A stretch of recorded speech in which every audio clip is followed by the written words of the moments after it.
Salve, meus queridos irmãos, a paz, o amor de Jesus Cristo, que esteja com todos nós.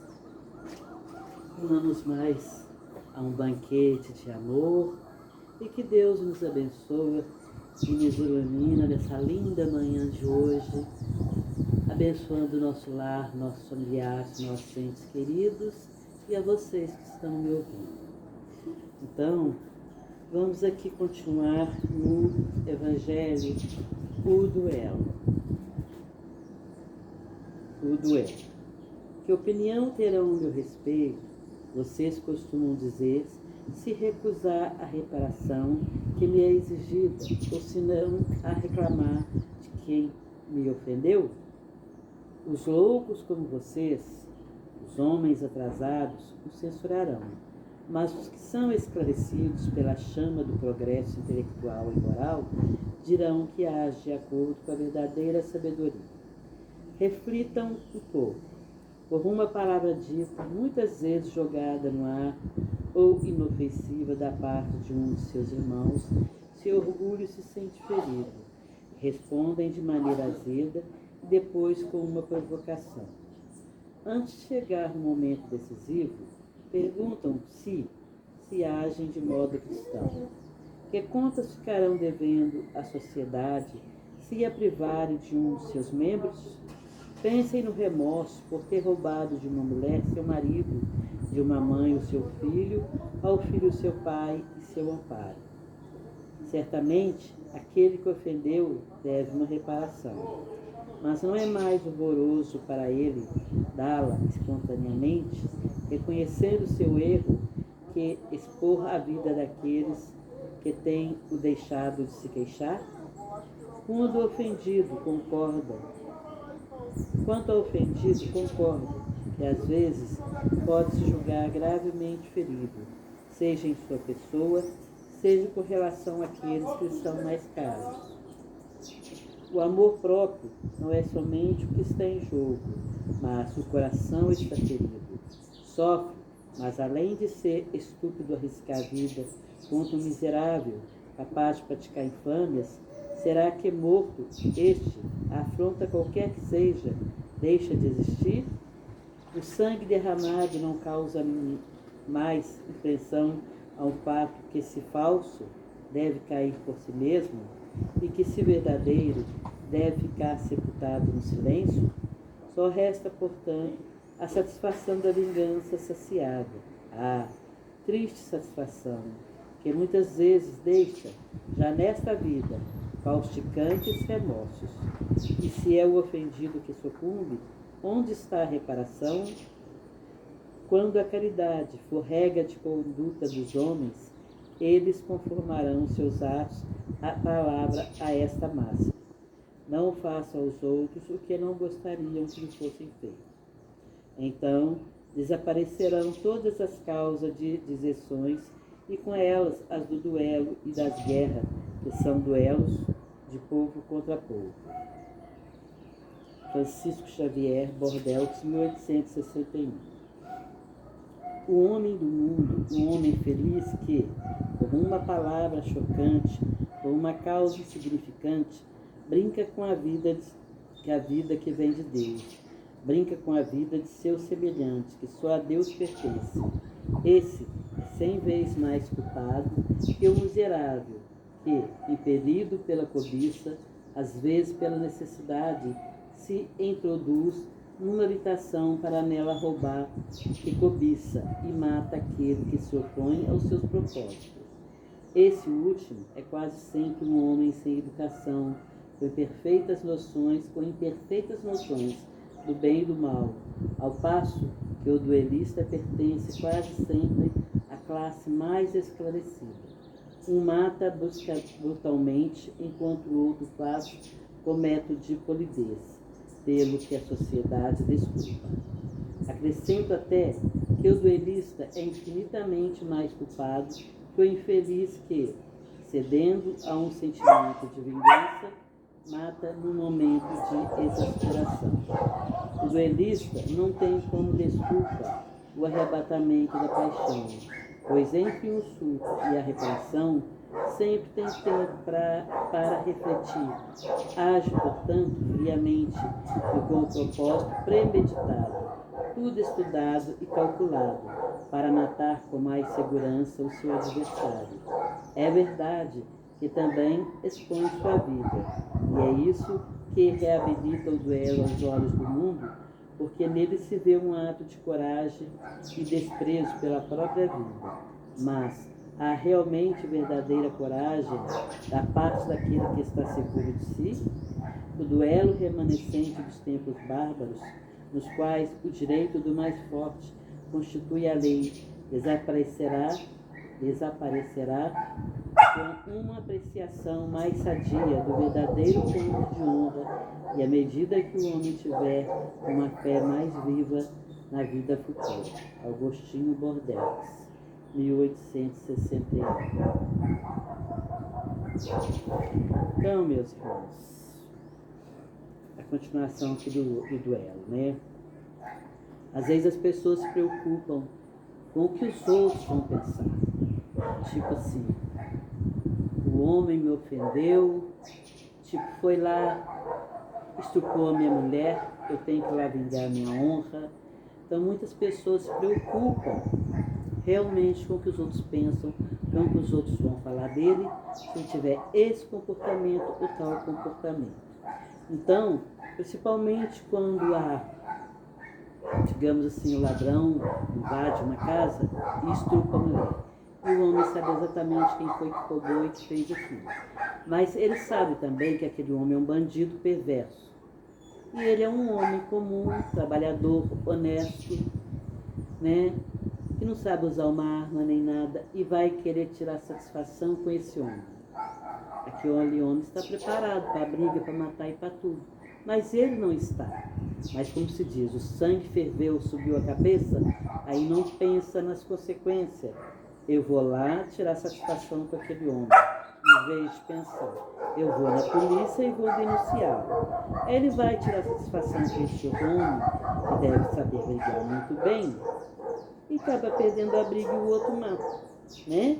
Aí ele vai falar, eu estava me defendendo, ele que veio me atacar. Então, como Jesus falou, se alguém te bater na face esquerda, ofereça a face direita, né? Então, não é melhor a pessoa esperar esfriar a cabeça para poder rever o que eu vou fazer, o que aconteceu. Tem muitas maneiras, muitos pontos de vista.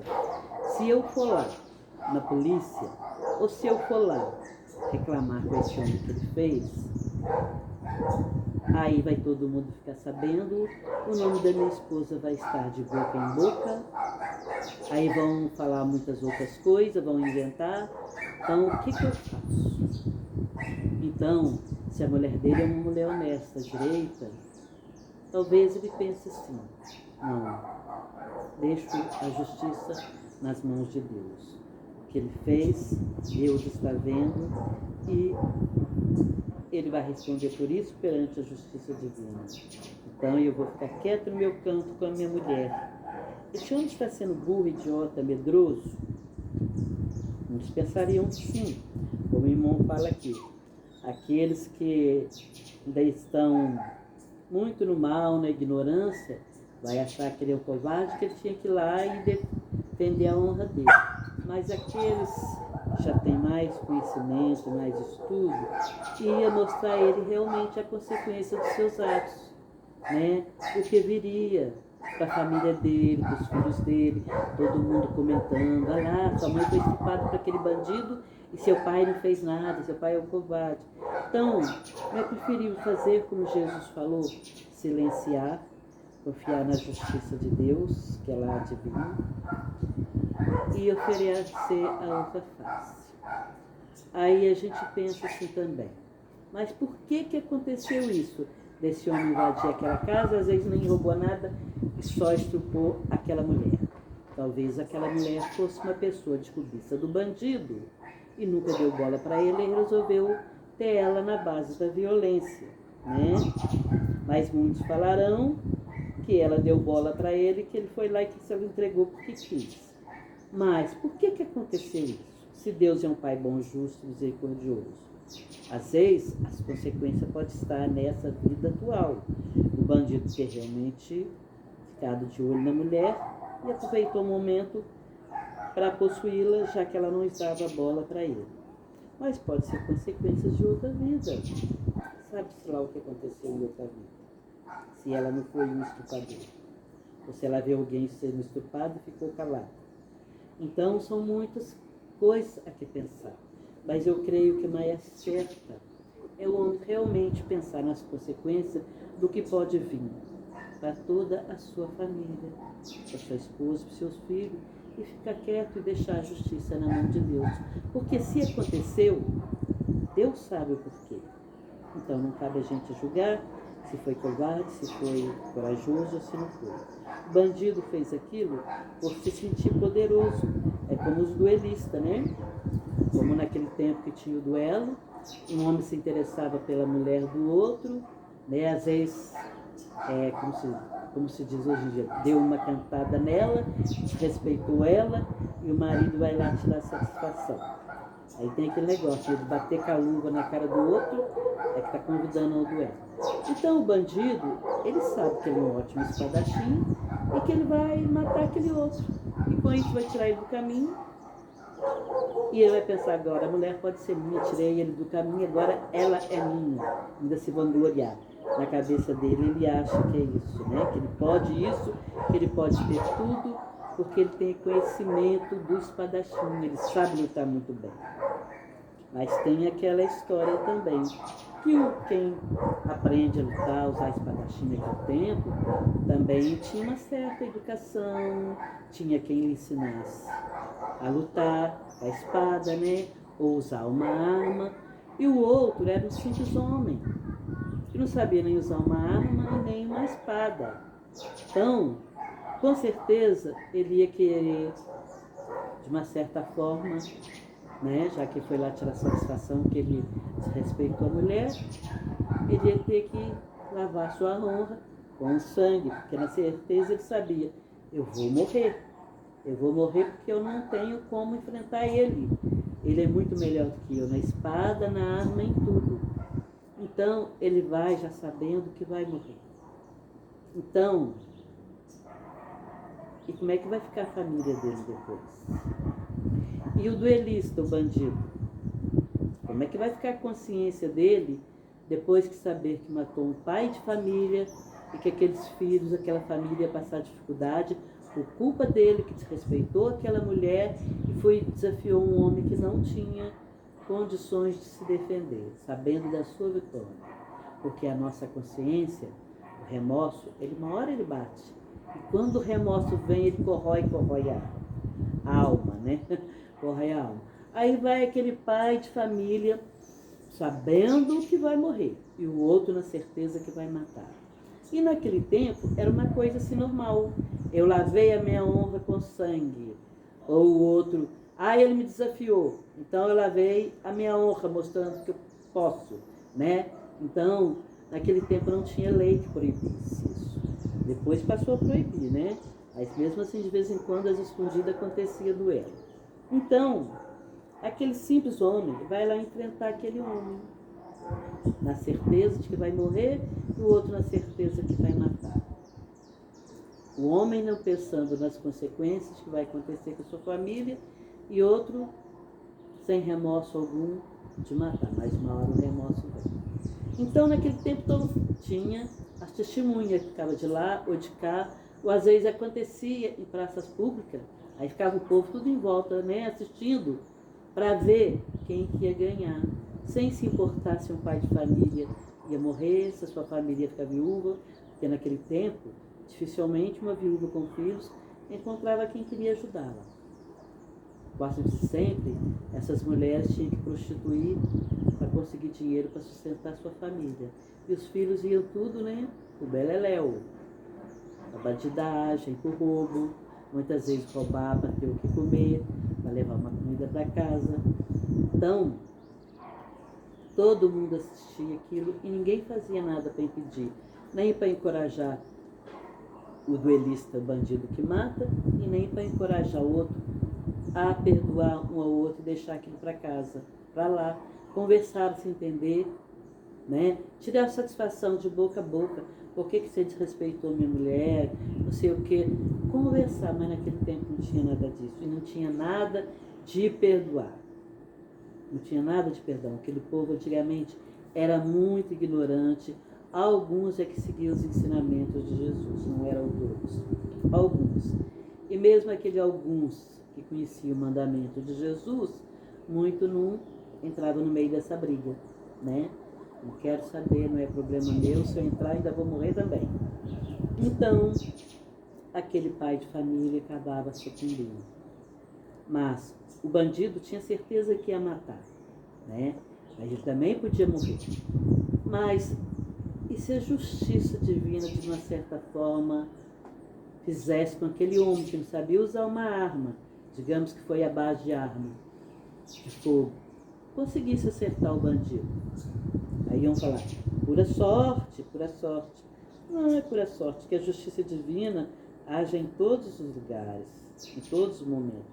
De repente, aquele pai de família que não sabia usar uma arma, pode acertar a justiça divina agindo para tirar aquele bandido que desafiava todo mundo e matava muitos, né?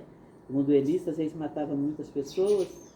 Às vezes Deus usou a alma de um simples homem humilde que não sabia atirar para acertar aquele duelista e ele parar assim de ficar matando outras pessoas. Pode acontecer? Pode. E se fosse de espada? Também não podia acontecer? Né? Do outro tropeçar e o outro tá lá com a espada em punho e o outro cair com o peito direto na espada? Ou às vezes ou menos se ferir e ninguém morrer? Aí o duelista ia pensar, nossa, ele não sabe usar uma espada e ele conseguiu me ferir. Aí talvez ele possa mudar a maneira de pensar. Não sou tão bom como pareço. Ah, mas eu tropecei. Mas por que eu tropecei? Tropecei no meu próprio pé? Então, há muita coisa a se pensar sobre isso. Antigamente, era antigamente. Até que, passando aquela época, os homens passaram mais a ouvir o Evangelho de Jesus, quando São Francisco de Assis veio, Santo Antônio de Pádua e tantos outros vieram, né? E vieram falar sobre o amor de Jesus Cristo. Então, tem pessoas que falam assim quando o outro caça confusão. Eu não levo desaforo para casa. Eu vou lá e vou tirar satisfação porque eu não levo satisfação para casa. Ele vai lá lavar a honra dele, nem discutir e brigar. Mas, às vezes, de uma simples confusão, de uma simples briga, o outro desencarna, leva para o túmulo. Aquele que foi ofendido leva o ressentimento. E o outro se vangloria de que eu sou bom, eu sou tal. Né? Mas aquele que foi lá tirar satisfação, digamos, com aquele bandidão e sabia que podia morrer, ele acaba levando a satisfação dele para o túmulo, porque ele não conseguiu ir lá e se vingar daquilo que o outro fez, tirar a satisfação que queria, vai levar para o túmulo. Então, nós todos somos herdeiros de nós mesmos. Aí o que acontece? Aquele que foi pedir satisfação desencarna e o outro que matou ele, mais cedo ou mais tarde vai desencarnar. E a gente no corpo, a gente é uma coisa. Às vezes a gente tem medo, esse medo às vezes limita muito a gente. Talvez fazer uma coisa boa, numa viagem. Ah, não vou viajar de avião não, porque o avião pode cair. Ah, não vou entrar no mar não, porque de repente eu posso me afogar. E com esse medo tão grande, ele pode estar se privando de um momento feliz na praia nadando, uma viagem de avião, conhecer um lugar que tanto deseja. Ah, eu não vou para a cidade grande não, é muito bonito, como falam, mas o bandido pode me assaltar. Pessoa que vive com medo, ela não vive. Ela não vive. Ela vive sempre exaltada, olhando para os lados. Será que alguém vai me assaltar? Eu não ponho o pé na água, no mar, porque senão eu posso me afogar, a onda me leva. Então, um pouquinho de medo sempre é bom. Por quê? Digamos, como falei aqui no começo, um homem desrespeitou a mulher do outro. e ele parar para pensar nas consequências, isso não é medo, não. Ele está pensando nas consequências, no que pode acontecer com ele, o que pode acontecer com a família dele. Ele está refletindo. E se ele está refletindo, pensando qual é a melhor atitude a tomar, claro que o espírito protetor dele vai ali estar dando conselho. Ele deixa isso para lá, deixa a justiça na mão de Deus. Não é um ato de combater. Ele tem um pouquinho de medo, sim, porque ele vai pensar 10 vezes antes de enfrentar o bandido lá, que sabe usar arma e que sabe usar a espada, né? Então, o espírito de luz, o espírito protetor dele, vai aconselhar ele, vai ajudar a acalmar. E se ele for um homem de fé, que acredita em Deus e em Jesus, o que ele vai pedir? Ele vai pedir, oh meu Deus, abranda o coração daquele meu inimigo, ele desrespeitou a minha mulher, que ele não faça mais isso, deixa ela seguir, eu e a minha família em paz, né? Perante o povo, ele vai ser um covarde, mas perante a justiça divina, ele vai ser um homem corajoso que está pensando primeiro em sua família, no que pode acontecer com ele se ele faltar a sua família, né? Porque cada palavra e cada ato nosso tem uma consequência. Tem uma consequência. Se eu perdoo, a consequência é uma. Consequência não. A resposta é outra. E se eu não me arrependo, a resposta é outra. Se de repente aquele bandido vê aquele homem que ele abusou, cantou a mulher dele, vê aquele homem passar de cabeça baixa, e ele tiver um pouquinho de sentimento dentro dele, ele pode pensar assim, nossa, o que eu fiz com aquele homem, com a sua família? Eu desrespeitei uma mulher honesta, casada, eu desrespeitei um pai de família. Se ele tiver um tiquinho de consciência, ele vai chegar perto desse homem e dessa mulher, vocês me desculpem, me perdoa, eu cometi um grande erro. Eu cometi um grande erro. Por achar que sua esposa era linda e ela não quis nada comigo, que eu tinha o direito de fazer o que eu queria. Me perdoe, isso não vai tornar a se repetir. Se ele tiver um pouquinho de consciência, porque geralmente não tem, né? Mas às vezes, muitas vezes, aquele homem, bandido, podia estar sendo obsidiado por inimigos daquela mulher e do seu esposo.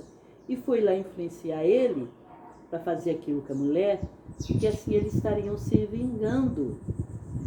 Nós somos influenciados por espíritos desencarnados que às vezes querem o nosso mal. E muitas vezes, quando eles não conseguem atingir um pai e uma mãe que ora, que reza, tem proteção, ele vai através dos filhos, porque mesmo os pais rezando para aquele filho é um inimigo do outro e as consequências sempre vêm, né? Então, ele pode ir naquele filho que é mais fraco, moralmente, espiritualmente, e fazer ele entrar para a bebida, para a bandidagem, para fazer os pais sofrer. Então, o inimigo desencarnado, se uma pessoa não ora no dia, ele pode influenciar aquela pessoa a fazer coisas erradas para prejudicar ele, ou se não incentivar ele, como aqui no caso, ir lá abusar da mulher do outro para fazer, às vezes, o homem sofrer, no seu orgulho, no seu sentimento. Então, é tudo uma coisa para a gente refletir, porque tudo tem a sua consequência.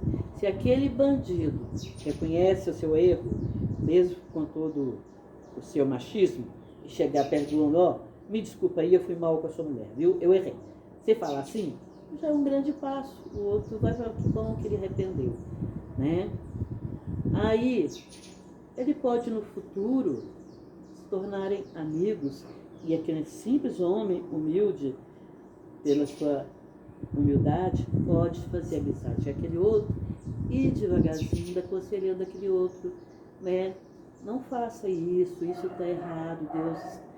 E aconselhando, e aquele bandidão que usava a sua força, a sua habilidade com a arma e com a espada, deixar de fazer aquilo. Tudo vai do ponto de vista que cada um vai ver a situação, com a atitude de cada um.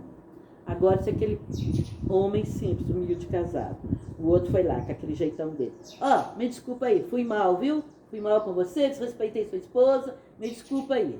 E o outro querer dar uma de machão, não, porque você fez estava errado, porque não sei o quê. Aí pronto, começa a confusão. Sinal de que aquele homem simples, que parecia tão humilde, não era tão humilde. Se ele fosse simples e humilde, ele ia falar, tudo bem, companheiro, já passou. Só peço a você que isso não se repita. E quem sabe correr até um aperto de mão, aí fica em paz. Mas isso, o ser humano é um ser tão surpreendente, porque ele é incrível, né? O ser humano é incrível. Nós somos tão surpreendentes que a gente nunca sabe qual vai ser a nossa atitude, conforme uma situação. A gente não sabe.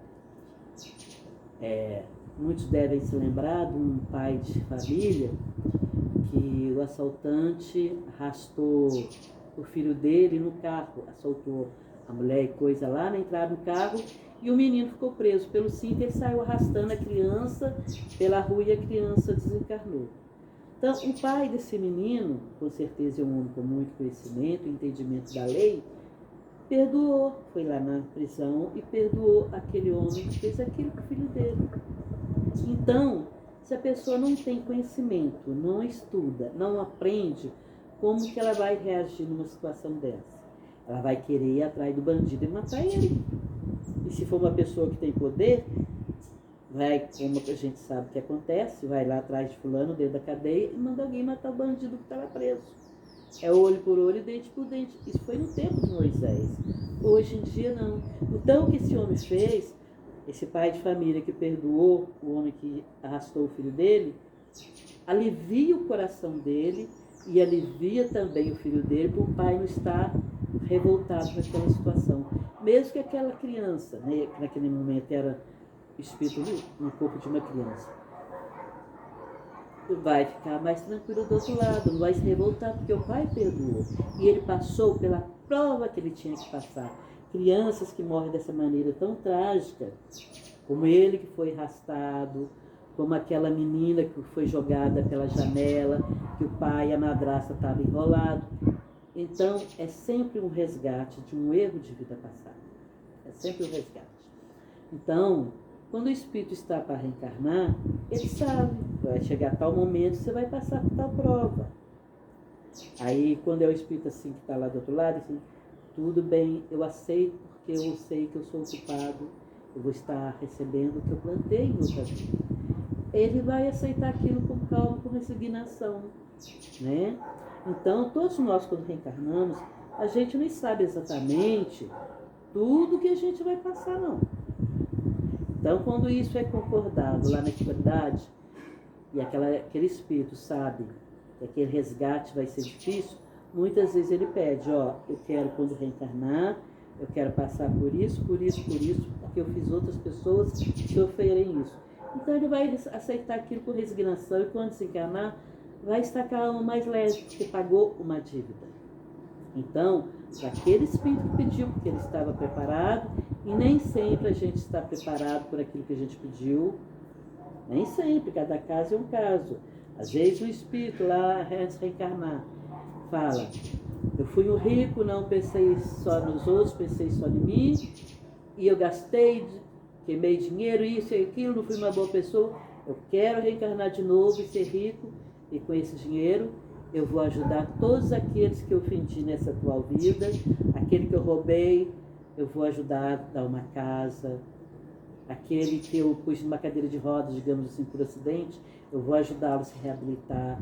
Aquela mulher que com o dinheiro eu levei para a prostituição, eu vou ajudar ela a ter uma vida digna, eu vou ajudar os velhinhos, vou ajudar os orfanatos. Então, ele pode pedir tudo isso. Quero dinheiro para fazer tudo isso. Só que quando chega aqui, a gente esquece que a gente prometeu, mas a nossa consciência sempre nos lembra. Então esse homem pode sim conseguir fazer tudo aquilo, mas ele pode chegar aqui e o dinheiro subir a cabeça dele de novo, ele não fazer aquilo e ainda arrumar mais débito ainda, porque muitas vezes a pessoa pede para ter muito dinheiro, mas ela não está preparada para ser rica. Aquilo sobe a cabeça, o orgulho, o ego vai lá em cima. Então, a gente deve estar feliz, satisfeito com aquilo que a gente tem. Então, a pessoa mais rica é aquela que fala assim, não, eu tenho uma casa para me morar, eu tenho roupa para vestir, eu tenho uma boa comida, eu tenho uma boa família. Então eu sou muito rico, sou milionário, eu sou feliz, eu não preciso ter muito dinheiro para me ser feliz, não. Eu já tenho bastante, esse bastante já me faz sentir muito rico, o homem mais feliz do mundo. Porque muitas vezes a pessoa tem muito dinheiro e não é feliz. E muitas vezes, por ter muito dinheiro, se comete muitos erros, muito desengano. Então, aquela pessoa que às vezes foi muito rica e cometeu muito desatino por causa do poder que acha que o dinheiro dá, pode pedir numa outra vida: quero vir mendigo, eu quero estar na rua pedindo às pessoas dinheiro para comprar minha comida, receber as ofensas que os mendigos sofrem, né, por pedir um pão, por pedir uma comida. Então eu quero vir assim, porque eu errei muito por causa do meu orgulho e do meu egoísmo. Aí ele vem como mendigo e você vê aquele mendigo ali com toda a humildade: me dá um dinheiro em comprar um pão, me dá um pão para me comer. E o outro às vezes fala, no som de grosseria, mas ele não se ofende. É porque, a duras penas, ele está aprendendo a lição. Então, os duelos, ele acontece de muita forma. A gente está duelando quando tem uma pessoa que às vezes fala assim: não foi com a cara daquela pessoa, ela também não foi com a minha cara. Aí fica duelando, um mandando mau pensamento para o outro mandando mau pensamento para o outro. Eles podem não estar vendo, mas aquele pensamento, que é a energia, está indo como uma flecha envenenada sobre o outro. Estão os dois na mesma sintonia, um vai estar flechando o outro, né?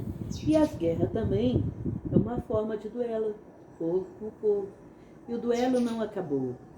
Ele continua hoje, com esses traficantes aí no morro, um duelando com o outro, um matando o outro, para saber quem que é o mais forte, quem que vai mandar, brigando por causa de local, para dominar as pessoas mais humildes, né?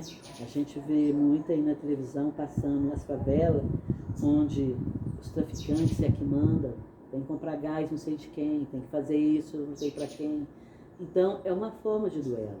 E mesmo nas estradas hoje, existe o duelo, né? Às vezes, sempre quando eu viajo com meu marido, agora a gente está aqui em Angra dos Reis, às vezes a gente está na estrada, a gente vê aqueles carros, às vezes carreta, caminhão, vem dirigindo igualzinho doido. Se for um carro pequeno, eles querem ultrapassar de qualquer jeito. De qualquer jeito. E se você vai reclamar, e se você buzina e coisa, o outro ainda acha ruim, para o carro e vai lá te dar um tiro, né? A gente já viu isso na televisão, do homem, por causa do outro ter buzinado, saiu do carro, foi lá e deu um tiro no outro. Então o duelo continua, de uma forma ou de outra. Então, quando o ser humano pensar de modo como Jesus ensinou, não faça aos outros aquilo que não queriam que vos fizesse, o homem levar isso a sério, o amor ao próximo e buscar a Deus em seu coração, não vai haver mais esse duelo. Infelizmente ainda acontece porque o homem ainda não tem Jesus em seu coração, os ensinamentos de Jesus, né? Como lá para aquele lado do Iraque, aquele povo lá, ainda está naquela coisa do Moisés, olho por olho, dente por dente. Você jogou bomba na minha casa, eu jogo bomba na sua casa. Você matou meu filho, eu mato seu filho. E ainda hoje, em muitos lugares, ainda existe isso. De alguém da família matar um dos seus filhos por vingança, o outro vai lá, mata o outro, fica, agora eu vou lá e mato o outro. A outro vou lá e mato o outro. Vai nessa lenga-lenga aí, até que um daqueles realmente perdoa de coração e para, porque é como uma bola de neve. Se um parar, aquilo vai rolando, vai levando para outra vida. Aí é levado para outra vida. Então, a gente realmente não sabe como a gente vai reagir quando alguém vem e mata um filho seu. Se você vai chorar de dor, vai rezar para o seu filho, se vai rezar para aquela mãe do bandido que tirou a vida do seu filho, aquela mãe que o filho foi lá e matou também sofre por ver o que o filho cometeu, e às vezes vai para a cadeia, às vezes não vai, mas vai estar sempre sendo perseguido ali. Aquelas mães vivem com o coração na mão: ai meu Deus, meu filho matou aquele rapaz, agora eles vão vir de vingança. Qual mãe que vai ter sossego quando esse filho sai na rua? Principalmente na época de carnaval, né? Aqueles que querem pegar um outro para matar, Ele espera o carnaval, porque sabe que o outro vai sair na rua, às vezes vai encher a cara, vai estar uma vítima indefesa, que ele vai poder chegar e fazer o que quer. Então, dá tristeza de quando você vê, você escuta tiro à noite, você sabe que uma mãe vai estar chorando, a outra vai estar chorando, o desespero dos pais de ver aquele filho assassinado. Então, o duelo continua hoje, menos que nos outros tempos e de uma outra forma, mas continua acontecendo. Acontece muitas vezes dentro da própria casa. Digamos que o marido chega bêbado em casa, que bebeu, às vezes até no churrasco, né? Comemorando o aniversário de algum amigo, chega em casa bêbado, a mulher, seu fulano de tal, seu safado, sem vergonha, e começa a xingar o marido, começa a mandar flechas envenenadas para ele, e podia pensar assim, né? Aí ele foi comemorar o aniversário com o amigo, abusou um pouquinho, ele não tem costume de beber, bebeu um pouquinho e ficou assim. E receberam, ô meu amor, vamos tomar um banho, vamos tomar um café quente, vamos tomar um café forte para passar essa pinga, vamos? Seria muito melhor. Então a gente não sabe como a gente vai reagir. Ainda mais se esse marido for comemorar um churrasco com um amigo de aniversário. Tiver bar, tiver dança, tiver outras mulheres, uma vem, beija no pescoço dele, às vezes beija na camisa, às vezes ele nem traiu a mulher, nem deu bola para que a mulher, mas chegou em casa com marca de batom. Vai a mulher quebrar o pau. Isso é um duelo. Quando um filho aí, ó, os pais vai dar um conselho, filho, ô meu filho, não sai não, tá perigoso lá fora, isso e aquilo. Aí ele vai, manda aquele som de palavrão em cima dos pais. Aí os pais, a gente criou, te deu amor, te deu carinho, é assim que você trata a gente. Aí começa.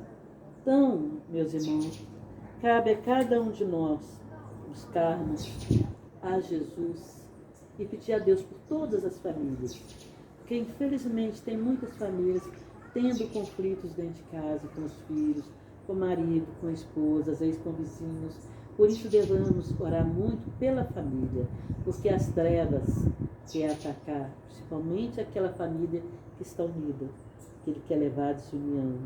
Porque aquela que já está desunida mesmo, tendo briga, confusão, eles já fizeram o que quiseram.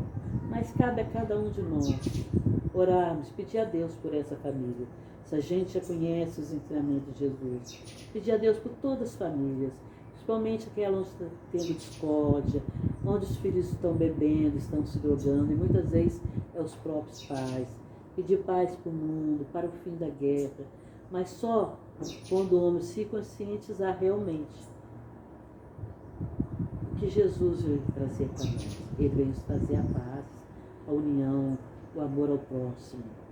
Só que cada um, muitas vezes a pessoa até acredita em Deus, em Jesus, mas cada um enxerga do seu próprio jeito.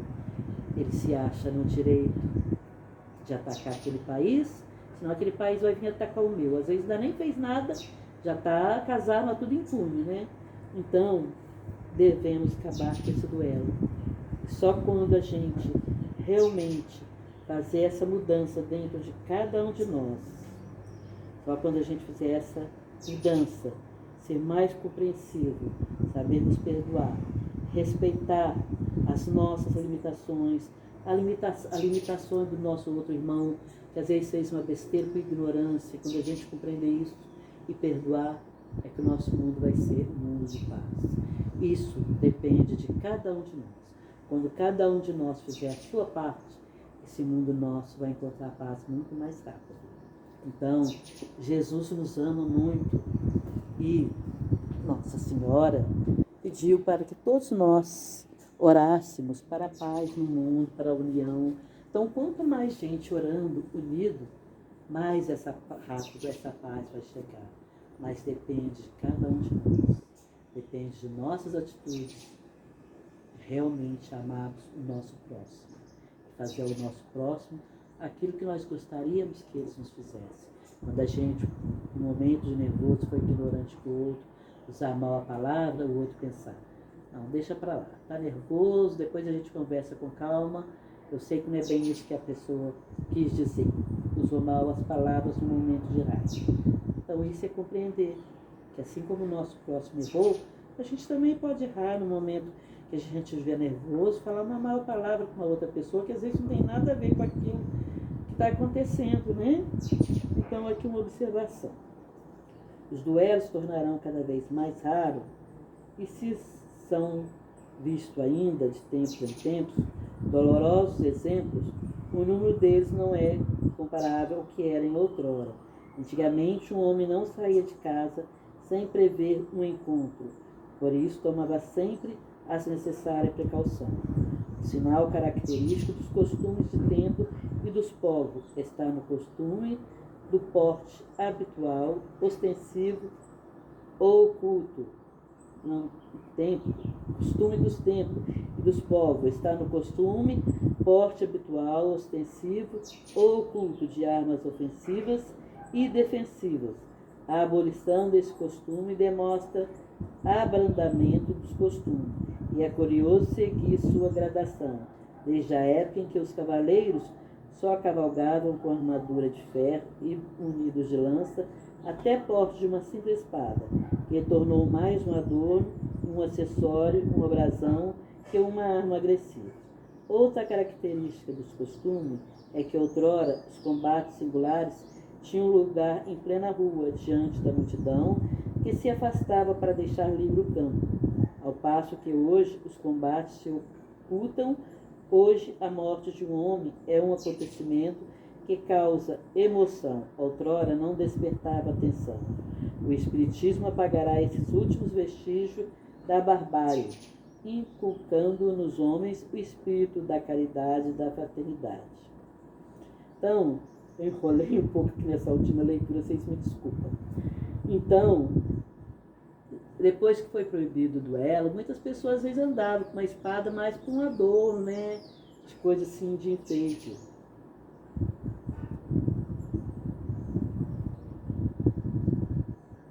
Então, meus irmãos, não importa o que os outros vão pensar de nós. Importa o que nós pensamos de nós mesmos. Se nós somos honestos, somos humildes e simples, e o outro acha que a gente é um bobão, um panaca, vamos deixar isso lá na cabeça deles. Eles pensarem o que quiserem, não importa, é o que nós pensamos de nós mesmos, né? Das nossas atitudes certas ou erradas. E se a gente errou, então vamos nos perdoar também, porque como seres humanos, a gente ainda vai cometer alguns deslizes aí pela vida.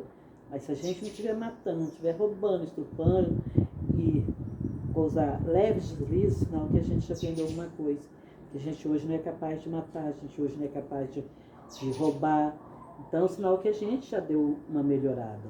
E se a gente analisar a nossa vida, desde que a gente entende por ser humano, digamos que há 30 anos, eu tive a oportunidade, fui lá, roubei aquele dinheiro, não tinha ninguém vendo. Hoje, a gente não seria mais capaz de fazer isso. Talvez hoje, ao compreender que a gente errou naquele tempo, a gente vai até lá devolver aquele dinheiro com juros e correções monetárias. Me desculpa, tantos anos atrás, eu roubei um dinheiro seu. Você podia até estar precisando daquele dinheiro para comprar um remédio, uma comida, mas eu estava tão louco na minha cabeça que eu queria beber e via facilidade, fui lá e roubei aquele dinheiro. Então eu venho te pedir perdão e te devolver com juros e correções monetárias aquele dinheiro que eu te roubei. Então, é se desculpar, se perdoar, mas não só se perdoar, consertar os nossos erros.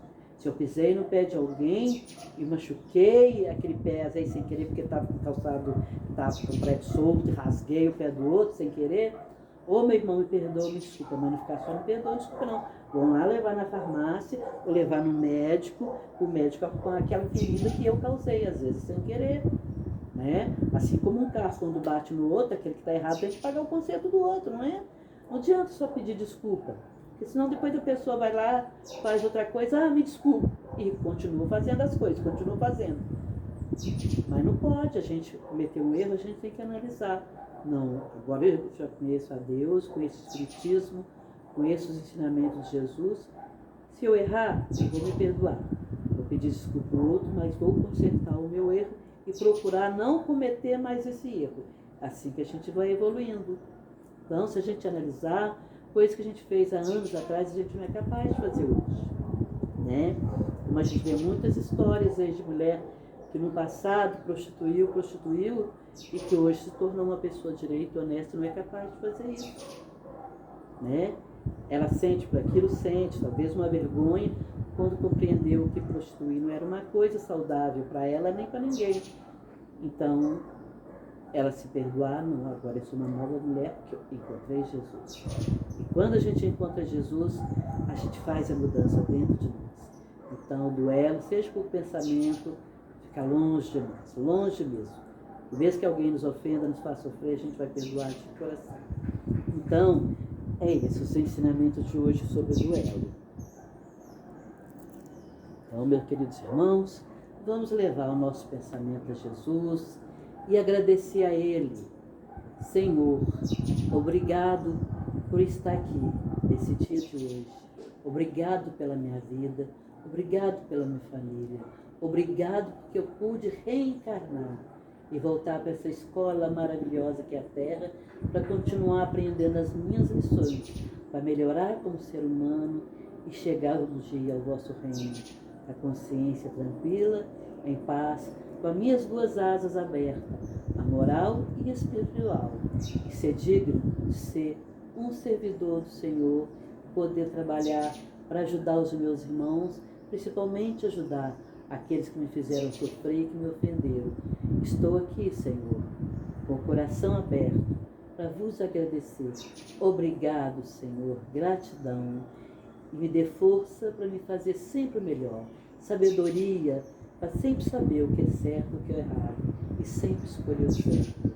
Obrigado, Senhor Deus da vida, por esse dia maravilhoso, por esse sol que nos ilumina, ou pela chuva que cai, que nos refresca e molha as plantas. Obrigado, Senhor, por todas as pessoas que o Senhor colocou em meu caminho, sejam boas ou sejam más. Tudo é para me ajudar a evoluir. Me ajuda, Senhor. Quando eu tropeçar e cair no meu erro, eu me ergue e levante e conserte os meus erros com fé e confiança em vós. Obrigado pela vida, Senhor. Louvado seja o teu nome.